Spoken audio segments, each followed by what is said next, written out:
নমস্কাৰ। বিবাহ এক পবিত্ৰ বন্ধন।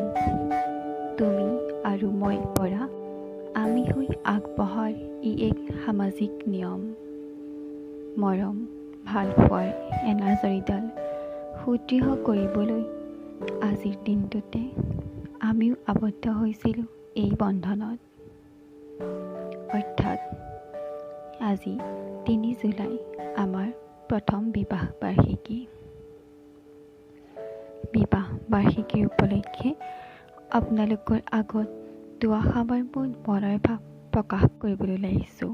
আহকচোন শুনো কি আছে মোৰ এই অনুভৱত। পলকত এটা বছৰ। সিদিনা ব্যস্ত পৃথিৱীৰ কোলাহলত ময়ো ব্যস্ত আছিলোঁ মহানগৰীৰ একোণত। প্ৰেমৰ বিশেষ দিনটোতে নভবাকৈ পছোৱাজাকে লৈ আহিছিল এক অচিনাকি সুৰ।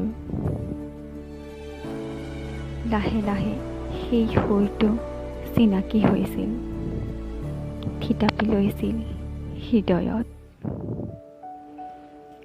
দুচকুৰ মিলনত এক হোৱাৰ হেঁপাহত বান্ধ খাইছিলোঁ আমি পবিত্ৰ বন্ধনত। অগ্নিক সাক্ষী কৰি গঢ়ি লোৱা এটা বছৰ অতিক্ৰমী এই বন্ধনত জনমে জনমে থাকিম যেন মই আপোনাৰ সংগী হৈ। হেপী এনিভাৰ্চেৰী টু আছ। ধন্যবাদ।